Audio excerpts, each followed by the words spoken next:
Hello and welcome to Tech24 with me, Rebecca Bowring. On the menu this week, a non-free programme is an injustice. Tech24 speaks to Richard Stallman, the founder of GNU and a staunch advocate of online privacy. He says all software should be free and open source to stop governments and corporations spying on us.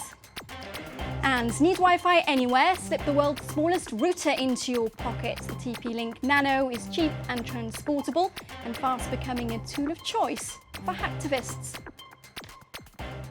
A world where software doesn't cost a penny, where all programs are open source, where no one surrenders their personal information to web conglomerates. That's the world of Richard Stallman. He's the founder of the open source GNU operating system and a leading advocate of free software. As society becomes increasingly dependent on computers, Stallman says free software is vital to make sure that we govern our technology and not the reverse. The hacker guru shared his philosophy with Tech24 on a recent visit to Paris. With software, there are just two possibilities. Either the users control the program or the program controls the users. The first case we call free software because in order for the users to control the program, they need certain specific freedoms, and those are the definition of free software. But if the program is not free, then it controls the users, and there's always somebody, the owner or developer, who controls the program, and through it, has power over the users. This is where the injustice comes from. A non-free program is an injustice. With me in the studio is familiar Tech24 face Mark Edwards. Mark, Richard Stallman has been banging this drum for decades, and many have written him off as being a bit paranoid and fanatical. But do you think now that we're all perma-connected in this age, perhaps his concerns are becoming more relevant? I think he's got a very good point. To be honest, what he does is very laudable in many ways. You know, a lot of people don't realise quite how many footprints we leave all over the place when we are, as you say, permanently connected. And what he really fights for is this idea of freedom.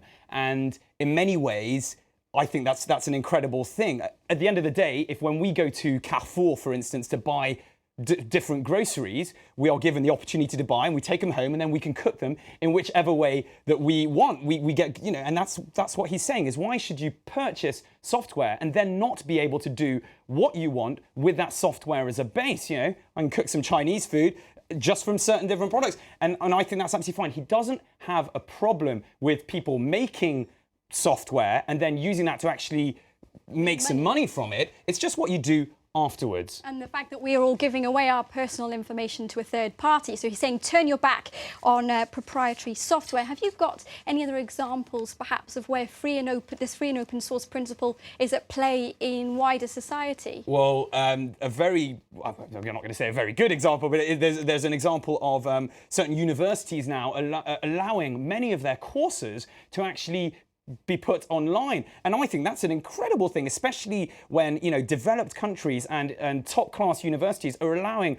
other countries and other people who may not have access to these kind of academic resources to be able to add value to themselves, to better themselves and to learn. And that's really prevalent, I think, now for countries, you know, like in Africa or in Southeast Asia, where they're able to get access to the highest education. And let's go back to Stallman now. His sworn enemy was, of course, Steve Jobs. And he said after the Apple co-founder passed away, "I'm not glad he's dead, but I'm glad he's gone." What then are the dangers he sees as inherent in non-free software? Let's take a listen. There are three kinds of malicious features generally. There's features that spy on the user, there are features that are designed to restrict the user, and there are back doors that can receive remote commands to do things to the user. And these malicious features, they make a program malware. So let me give you some examples of malware. Programs you've heard of, but you might not know that they're malware. First, Microsoft Windows. It has all three kinds of malicious features. Then there is macOS, the operating system in the Macintosh. It has known features to restrict the user. Then there are the iThings, Apple's newer computer products. They have all three. Then there is the Amazon swindle. They call it the Kindle, but I call it the swindle because that's what it does. It swindles readers out of their traditional freedoms. He also goes on there, Mark, to accuse Amazon of deleting the book 1984, so saying that they're enjoying censorship, as it were. And he has this very broad definition of malware. You've got Microsoft and Apple both in the firing line with their operating systems. Yeah, Amazon, they're all taking hits. But fair play to the guy, he practices what he preaches. I mean, he uses himself a Yamote Lilong computer because all of the software on there is free. He doesn't use a phone. Or a mobile or any form, because a mobile phone, sorry, because he doesn't want to be traced and doesn't want to leave any marks anywhere, and he's completely against ideas of the iCloud or any cloud computing as a whole, because he's like, well, that's just rife for having theft taken straight through. So basically, he says, keep your data to yourself. Many thanks for that, Mark Edwards. We'll be focusing on the theme of hacktivism in part 2. Stay with us for Test 24.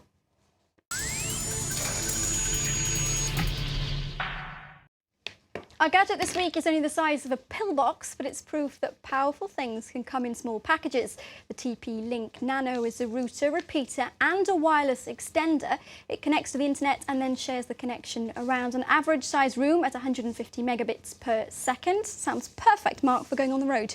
Yeah, I mean, this is it's a lovely, lovely little device. I mean, it's not new technology per se, it's become so, you can't, I mean, look how small it is. And smallest in the world, they say. Smallest in the world, retails at €30. And I think that the main thing is that you can really, as a hacktivist, you say you want to hide information, but you want to pass between two networks, and very quickly you give the password to one of your activist buddies, and they can take all of the information, and you won't be detected as well. You could take it to a public place and nobody would spot it, I suppose. So exactly, because it's got a secure. You obviously secure it with a WEP key, or sorry, with a password of some sort, and you can take this on. The great thing is it's got its own little battery in there, but it can be charged as well, and it has a direct USB link, so you can just take straight through into a USB key.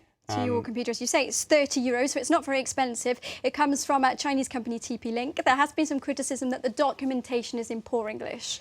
Yes, but ultimately that's something that hopefully will become better in time. But by having it made in China, it does mean we can get it at the price that it's actually only at €30. And most people who are out to buy something like this kind of know what they're doing in terms of how to set one up in any case. So. Exactly. Thanks very much for that review, Mark Edwards. Thanks to you for watching Tech24 this week. Do get in touch with us via the social network, the URL coming up in the corner of your screen right now. And of course, you can follow us on Twitter, the handle there at TechF24. This week, we're leaving you with the anthem of the free software, that is, a la Richard Stallman. Yes, the activist has even taken to singing to get his message across. And he's been given an electro remix by singer-songwriter Asian Glow. Join us now, Richard,